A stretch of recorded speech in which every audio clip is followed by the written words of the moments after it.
Hey, good morning, nurses. I am so excited to be back with you with Sarah Jividen as promised.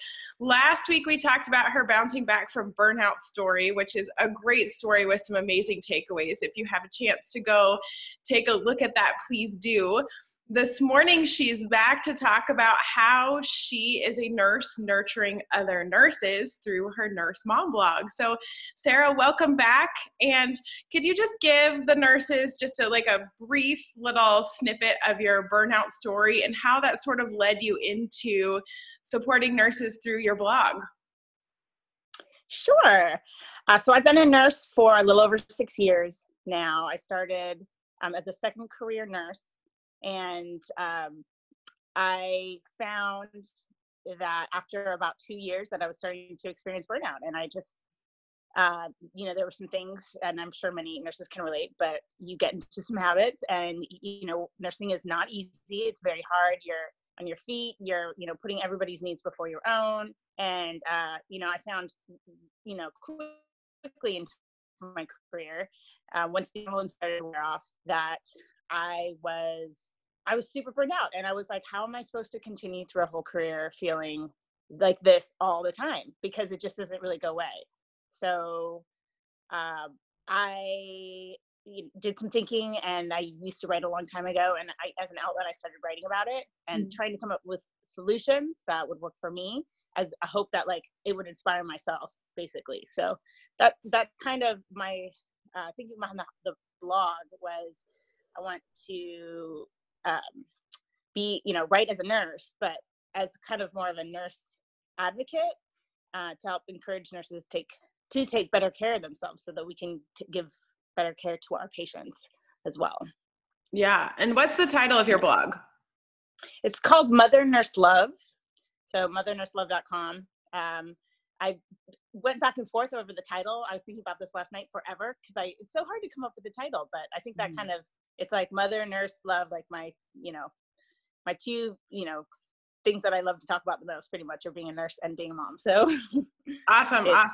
It works. So then your target audience is mostly mom nurses, yes? That is my target audience. That's definitely, my niche. Like I said, as a mom nurse, I was like, I was looking for stuff on the internet, like, who can I talk to that's a mom that's in my situation, that's dealing with kids and dealing with work, and I couldn't find anything. I honestly, there's a ton of mom bloggers out there, but there's just no nurse bloggers that I could really find that were dedicated to trying to help nurses take care of themselves as parents. So that's kind of where that came out of. Yeah. Absolutely. I love that too, because nurses are in a unique situation in that we are givers, and we go to work and we give our heart and soul to our professions and to our patients and to our coworkers.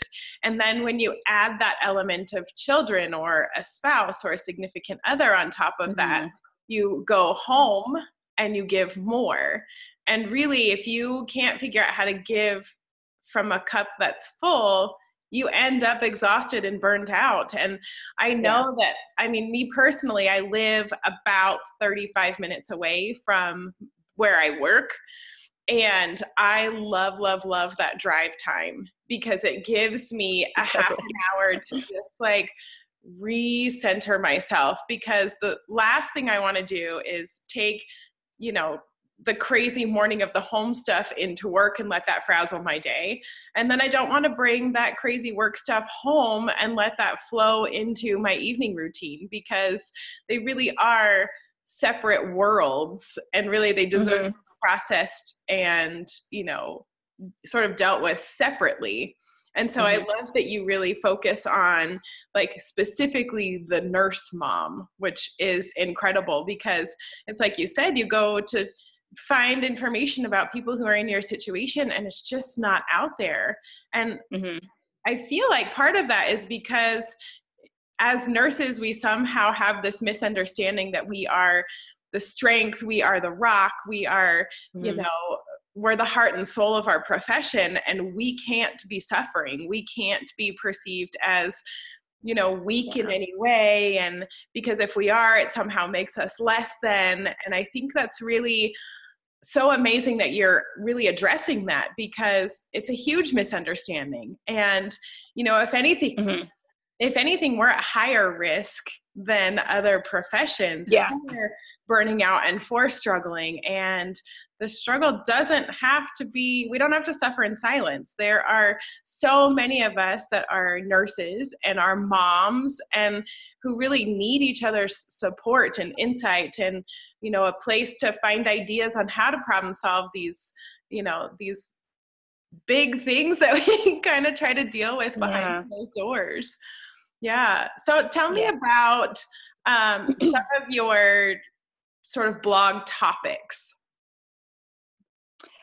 So one of the things I like to talk about is just finding creative ways that nurses can take care of themselves.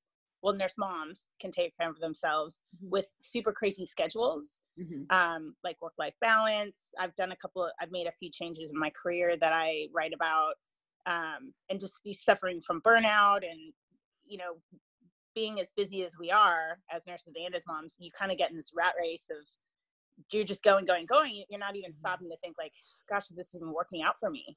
So stopping and like reassessing and kind of making some goals, that sort of thing, looking at your future differently, making yourself a priority, or maybe even considering alternative nursing careers. You don't necessarily have to be crushing it at the bedside for your entire career. Sometimes, they've done a lot of studies on, the health of nurses, and some of them aren't really very good as far as like the nurses sometimes as they get older, it's hard on them. They, I read one recently about nurses in the ICU. There was a study, I actually quoted it in one of my blogs, but they took a look at the nurse stress that they were experiencing, and then they developed for some nurses a yoga program for 8 weeks, and they found such a significant difference between the nurses that were just going through their normal daily routine and not practicing the yoga versus the ones that were. And they found that they were having like really significant decreases in perceived mental pressure. They were performing better. They were happier, but when you're a mom and you're a nurse, you just, you're a lot of times you're not the one getting that care. So plus I do think we need to be better role models. We need to be role models too for our patients. So. Yeah, absolutely. It's hard to squeeze it all in there. Yeah, it can be for sure. And we kind of talked about this on our last interview about how, when you organize your to-do list, you start with all those things that you have to do. And oftentimes your own personal self-care doesn't even make it on the list. Or if it does, it's at the very bottom, which is the part of the list you never get to. And so it's really shifting that mindset to believe that your self-care should be at the top. And there are a couple of strategies that I would love to share. And the first one is to have a morning routine, regardless of if your morning is at 5 a.m. or noon or 7 p.m., whatever you consider the start of your day, get up an extra, even 15 minutes or a half an hour or 45 minutes early and do something for you. Do something that's going to set you up to have a better day. Like my 2 non-negotiable morning things are doing some form of workout for at least 5 minutes. Even if I'm not feeling it and all I do is stretch for 5 minutes, I've done something positive for my body. And I like to journal because they say that, the pen is the tongue of the subconscious. And so getting out whatever it is that's on my mind or whatever I need to journal about for the day, it just really gets my mind in a positive place. It lets me get rid of all that stuff that's, taking up space so that I can be present. And so just like, do you have a morning routine? I see you nodding your head, so I'm guessing. Oh, no, I do. But I don't, sometimes, when you do 12-hour shifts, it's really hard to get that morning routine in on the days I work. However, that is very important, and I need to change that because you can find 15 minutes in your day. There's an app that I use sometimes called Headspace, and it's basically a meditation app that is perfect for nurses. Like nurses need to be looking at this, because there are apps ranging, or there are meditations ranging anywhere from like 5 minutes to 60 minutes. Mm-hmm. And my husband actually got me into it when he was dealing with some stress at his job. And over a period of time, because he would put his headphones on and lay down. And over like the course of a couple of weeks, I actually noticed him becoming like less stressed. And here I thought he was just taking a nap or like resting. He had his earphones in and he was actually listening to this app, and it was, and it's really cool. You got to check it out if you're dealing with a lot of stress, because we really can find, like you said, 5, 10, 15 minutes in your day. Yes. When I go on my lunch break, that's kind of when I try, when I'm at work, to get away. We have a meditation room at our hospital, for the staff and for patients and family members, whoever wants to go in there. But it's quiet, and you can, get a few minutes to yourself to clear your head, kind of like what you were just talking about with your journaling. Yeah, that's beautiful. I do. Yeah. I've used that app before. It's a great app. I like to, in the summertime, I like to go out on the lawn outside behind the hospital and plug it in and, just do a meditation for my break.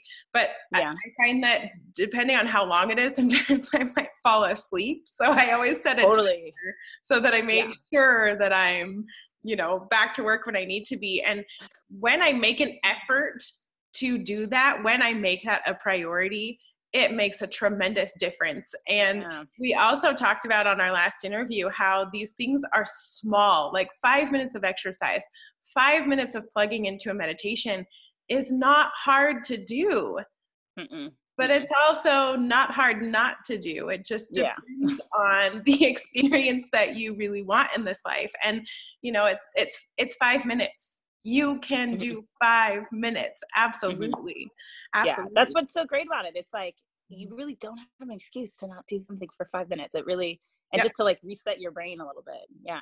Right. And if you find yourself resisting to like starting a new morning routine or getting out that journal or just like trying out Headspace, my big question to you would be, how are your current activities working out for you?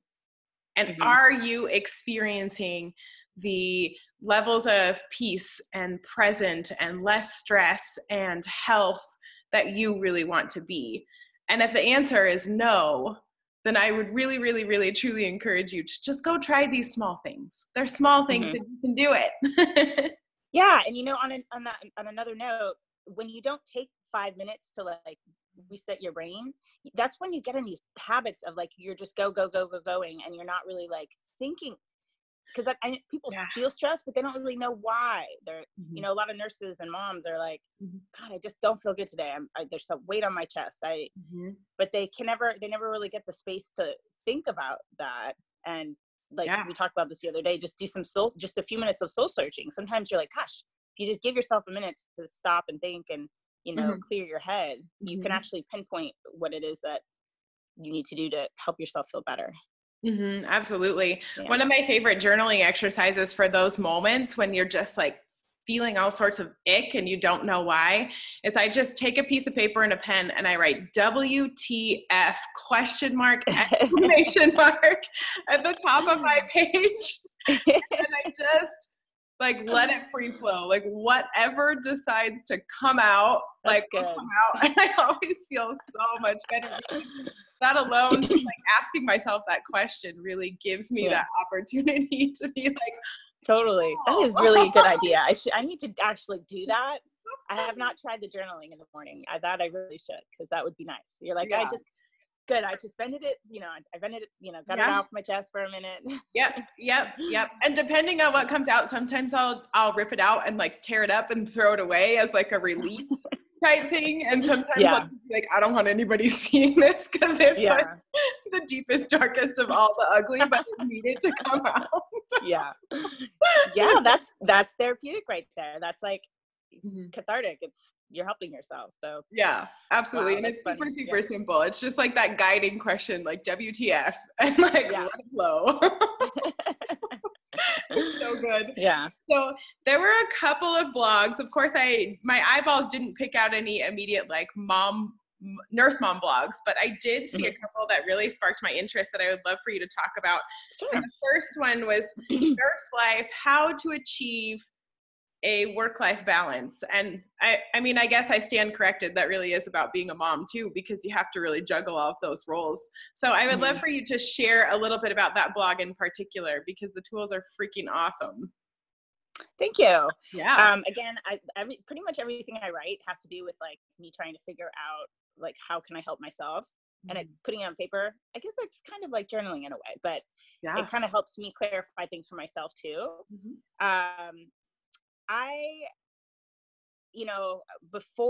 Actually, it was after I had my daughter is when I really started feeling a lot of stress and not really knowing what to do. And I was burning out on the floor. So I actually wrote a plan. Like, what do I, and I was talking to my husband about this too. Like, basically, I wanted to figure out what my priorities were. Like, what is my end goal with nursing? Am I just going to stay as a, being on the floor nurse, which is, as a floor nurse, which is perfectly fine. Or, do I want to branch out and maybe try some other things that might be a little bit more fitting with the amount of stress that I'm feeling right now? Yeah. And having kids, you lose a lot of your flexibility. So I did become a per diem nurse, which helped me find a lot more flexibility, because career nursing, I just didn't have it. And I was having a lot of childcare issues. But, sitting down and making a plan helped me kind of guide me towards discovering some of the things that I might be interested in. And I have toyed with some other things, but the big one is obviously writing. Like, I decided I wanted to write a little bit more. So I think for nurse moms, especially, just taking a little bit of time to sit down and, write out a plan. Like, what is your goal for the next 1, 3, and 5 years? Because we get so busy that we don't focus towards, we just get moving forward. We're not planning anymore. So that was the number one thing. Gotcha. So when I was reading that piece, it reminded me of, there's a woman, Heather Chauvin. She has a Mom is in Control podcast. And the podcast is not about like being in control of everybody and everything around you. It's about being in control of how you feel on the inside and being in control of creating the life that you want to create. And she shares a tool called energetic time management, which has really helped me so much, because she starts those kind of exercises like you're talking about when you sit down to write a plan. She said, start with how you want to feel. Like, how do you want to feel? And like, pick 5 feelings. Like, I want to feel empowered. I want to feel in control. I want to feel peaceful. I want to feel present. I want to feel energetic or healthier. Whatever it is for you, that, like, those feelings that you really want to embody. And then you take that and you turn it into, what do I need to do in order to feel that way? And I love that tool because it just gives you so much power to create from a place of a life that you really want. And so, like, I just think that it's genius that you're like, make a plan. What do you want for the next 1, 3, 5 years of your life? It's absolutely beautiful. That makes so much sense to figure out how you want to feel, because a lot of people are like, I feel horrible and I want to change it, but they're not really thinking about that. They're like, what do I need to do? Right. It is a better question to ask, how do you want to feel? That totally makes such perfect sense. Yeah, it's great advice. And since I started scheduling, every single morning, I set up my morning schedule. How do I want to feel today? And that changes from day to day. Yesterday I wanted to feel, peaceful and relaxed and present. And today I want to feel in control and alive and awake, and just totally, different day to day. And really that's what this life is about. What experience do you really want, and how do you want to feel? I don't want to feel like a freaking stressed out, drowning mess all the time. Yeah, for sure. That makes total sense. That I'll have to check out that podcast. Yeah, she's great. Sounds like somebody I would be interested in. Yeah. As far as one of the tools that we can offer our fellow nurses, if you're a, nurse mom, I highly recommend Heather Chauvin. Her podcast is called Mom is in Control. She's amazing. So shout out to her today. Awesome. Yeah. So good. On another note, one of the things thought a lot about when I was trying to create a little bit more work-life balance was just, as a nurse, just trying to think outside of the box as far as careers go. Because like you, I actually do listen to a lot of other podcasters too. And I think a lot of nurses think when they go into the nursing profession, oh, it's like, oh, I need to, go right to the floors and I need to get my experience. And then kind of a lot of people just work on the floors. They don't really think there's other career opportunities out there for them. Well, if you're a nurse and a mom, sometimes you need more flexibility. And and I found this, I think, just, listening to a lot of podcasts. There's one that I like. His name is Keith Carlson, which he's actually not a nurse mom, but he's a nurse, and he's a nurse coach, a career coach. And, he had a podcast the other day that I was listening to, and I was like, God, I totally resonate with this. Like, he did not do that. He went into nursing. People kept saying, you need to do this one thing. You need to, go get your, med-surg experience or your ICU experience, and then you can go. But he didn't want to do that. And he actually didn't even, I think he did home health, and then he started a podcast. So he's, there's just other things you can do. I know there are travel RNs. You can be an RN, and a home health nurse. There's just so many things now with technology that you don't necessarily have to, work as a floor nurse. And as I get older, I'm kind of wanting to practice nursing in a different way, an alternative method. So that's kind of what I'm doing with the blogging and the writing. Yeah. And there's a lot of nurse writers too that are amazing, that inspire me, that are writing for all nurses, or, I've seen them on the Huffington Post. They're actually nurses writing about other nurses that are doing amazing things. Like with the fires up in Northern California, there were a lot of nurses that were, stayed behind and helped patients. Yeah. And I was like, what a cool job to like find nurses that are helping people in the biggest crisis of their life and like turning it into a positive. Like they're doing these great things. So yeah, that's a whole nother note, but yeah, that just like relief outside of the box. Yeah, absolutely. I think that relief type nursing like really calls to me too. Like at some point when I'm not, the nurse mom with the small babies at home, like it will definitely be on my list, because that sounds really exciting to me. And it's super fun that you can, really think outside the box. There is so much you can do with that RN behind your name. Like there's never any reason to leave the profession and stop being a nurse, because you work so hard to be a nurse, and there's so many amazing experiences. Totally. Yeah. And really it goes back to like, how do you want to feel? What kind of experience do you want with this career? And how do you find that balance in your life? And as a second career nurse, I will say that nursing is definitely the career for me.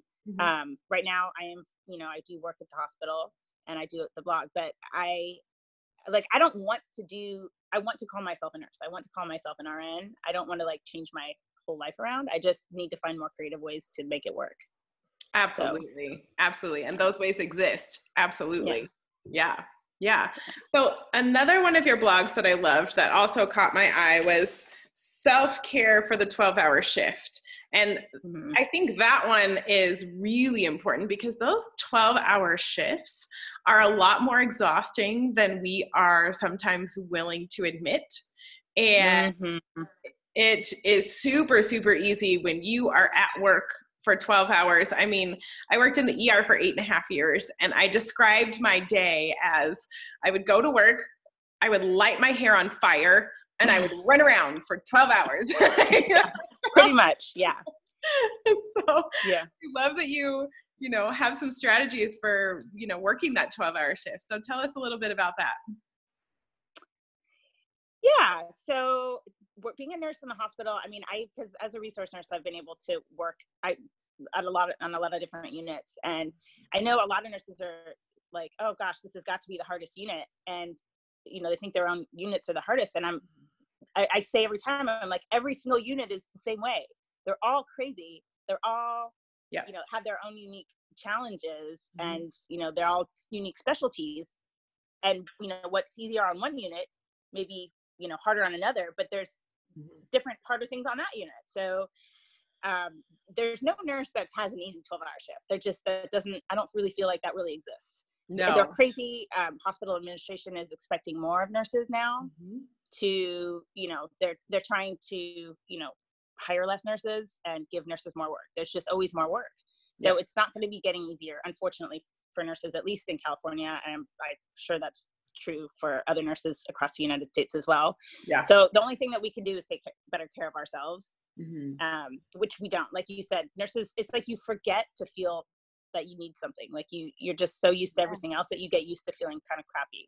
And that's a horrible feeling to like be like, gosh, I feel crappy at home and I feel crappy at work. So I came up with a few things, and a lot of them are basically kind of common sense. Like, make sure you go to bed early enough to where you're getting enough sleep, because chronic sleep deprivation, it destroys your health. You know, I don't know, I think I'm the one about sleep, I talked about Headspace and getting good sleep mask and some earplugs, doing whatever you need, because sleeping for night shift nurses is so hard. So you just want to like create the best sleep environment so that you're not waking up, because if you don't wake up, you're gonna you're just gonna feel better. Where's that one? And just social media. I feel like a lot of times for me, I want to zone out, and so I get on social media, but then you end up wasting time and not going to sleep because you're looking at social media. Yeah. Whereas it's like, why does it matter what other people are doing? I really need to go to sleep. So, a lot of them are pretty self-explanatory. It's just when you hear them and you're like, gosh, that really makes sense. Like, I do need to go to the grocery store and make sure I have food for myself for the whole shift. So I'm not like, I don't have to eat the crummy, unhealthy, whatever I'm craving at 12 o'clock because I'm so tired food. Right. So, it's basically health 101 for nurses who work 12-hour shifts, because nobody is telling nurses to do it because we're supposed to already know. Right. Well, so, we do already know, but the point is that we're not doing it. You can look at our profession kind of across the board, and it's sort of categorized by a lot of unhappiness, stress, not in our best health state. And again, like, all of these things are simple. They are easy to do. It's easy to go grocery shopping. You have to do it anyway. There's no getting around it. You have to buy food. And whether that's buying food that is going to nourish your body and give you that energy and that health that you need to make it through that 12-hour shift, or whether it's going to be grocery shopping in the break room with all the donuts and the cookies, like, totally. You're shopping, right? Yeah. And so I think a lot of people are like, oh, I just need to bring, pack a lunch. But what I try to do is pack food for literally the entire day, because you're there for breakfast, lunch, and dinner. Yep. So, and making sure that it's healthy stuff, that's like easy stuff, like, almonds or hummus and carrots, or stuff that's like easy to eat versus like the sit down meal. You're not, it's just, we don't have a lot of time on lunch breaks or any breaks for that matter to really eat, a great, lavish, sit down meal. So, right. Just making sure that I have food for the whole day instead of just, for lunch, because we're there for so long. Yeah. Yeah. That is super, super smart. And I love that we're having this conversation, because I feel like it's something that we all know, and something that hardly any of us actually do, and something that we all need to be talking about. And, we talked about in our last interview how when a nurse shows up whole, complete, and healthy, and giving from a place where, your cup is full, that really flows through you, and you have so much more power to impact your patients. And think about nurse mom, how much power you have when you are showing up whole, healthy, complete, present, not stressed out, not overweight, not binge eating, not up in your head about whatever it is that's going on. You really, really have the power to create so much positivity and so much change around you. And it's simple. The things you need are simple. And to do that, like, there's no extraordinary thing that you have to do to make that kind of impact, other than show up as your best, healthiest self. And again, like, eating well, making sure that you're filling your soul. You kind of touched on it earlier about how writing is sort of one of your outlets. And I feel like we don't give enough credit to our creative side. And I know, like, I love everything's so clinical. You're right. Yes, it's so clinical. And like, honestly, being creative is an outlet. It is a form of therapy. It is a form of stress release. And like, I love coloring with my kids. I have my own crayons that I don't let them use because I'm totally that person. That is, you're like, those are mommy's creative crayons. Those are not for my kids. Yeah. Crayons. You have your crayons. Yeah, that is so funny. Right. So funny. Hashtag boundaries. Yeah, I remember back in nursing school when, we were learning anatomy and they had us coloring in just to like help us remember. I was like, gosh, this is silly, but how fun was that? Like, I loved it. That was the different organs. Yeah, that was my favorite exercise. Like, my anatomy and physiology book was gorgeous. Oh my gosh. Yeah. Yeah. Yeah, definitely. That's interesting. So, no, go ahead. Sorry. After you. No, I was just going to say too, just as far as one of the things I feel like nurse moms, and especially working as a pregnant nurse, that people are not doing, and I think this should be like regimented as part of our uniforms, is wearing compression socks or stockings, because nurses our venous health from being on our feet for 12 hours, especially when you're pregnant, it's so hard on your legs. I never had varicose veins until I worked as a nurse and was pregnant, because your fluid in your blood fluid, it increases by 50%. You're just carrying all this extra fluid, and if you're standing all day, which we are, it's all, and it's so hard for that blood to pump back up your legs. So honestly, I feel like that should be like a regimented part of our uniforms, because it's a big occupational health issue. Like, nurses have venous issues in their older years. So anyway, that's another note. Just nurse moms, nurses in general, but especially nurse moms. I gotta get some compression socks or stockings. Like, I wore the ones all the way up to my belly, and I don't think I would have been able to work throughout my pregnancies if I didn't do that. So yeah, that's great advice. And I was really good at wearing compression stockings when I was pregnant, but then I stopped after I was pregnant, and I still had issues with swelling, and I've got my mom earned varicose veins, and yeah, totally. Yeah. And again, it's simple to do, but it's also simple it's not totally to. It's just the effort of getting them on. It's kind of hard to get them on, but once they're on, you're good for the whole day. Right. So, plus, when you're struggling with them, like, it's physical activity, so you can add 5 minutes of physical activity just by putting those socks on. So like, it's every minute counts, right? So absolutely, it's a win-win all the way around. Yeah, that is funny. So awesome. So Sarah, if nurses want to read more of your blogs, where should they find them? mothernurselove.com. Beautiful. Yes, and I'm not starting, but I have an email list too that I send out information that I find, helpful information that I find, and the occasional blog post that I feel is helpful. So nice. If you do come to my site, then join the email list. Yes, join the email list. And I've joined her email list, and she really does put out some awesome information. Like, it's just so helpful. And it's nice to know that, like, you're not the only one thinking about, I talk about shoulding, like, we should on ourselves a lot. Like, I should pack a healthy lunch. I should wear stockings. I should get more exercise. Well, stop shoulding and start doing. And one way to help motivate and inspire you is to sign up for her email list. I mean, she gives you great tips delivered right to your inbox. So if you're having a day that you're like, well, I should, and then you see her information, you're like, okay, no more shoulding. I'm just going to do it. Oh, thank you. Thanks. Yeah, you betcha. And then how about if people want to get in touch with you, what's the best way for them to do that?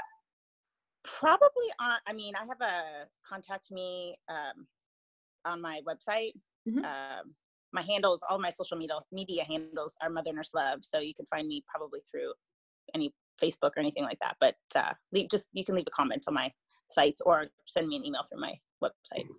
Perfect. That's so awesome. So one last practice that I'll leave you with is gratitude. I mean, there's so much to be said for a simple gratitude practice. And so, Sarah, I just want to share my gratitude with you this morning, because you have done, invested time doing 2 interviews with me and sharing all this wonderful information with our fellow nurses. And I know that they just appreciate it so much. And I know somebody out there needed to hear what you had to say today. So I am grateful to you for showing up and being here, and just thank you. Keep doing what you're doing, because it's thank you, so and I appreciate it. This has been so much fun, and anytime you want to chat, let me know, because this was a lot of fun. I really appreciate you us connecting here.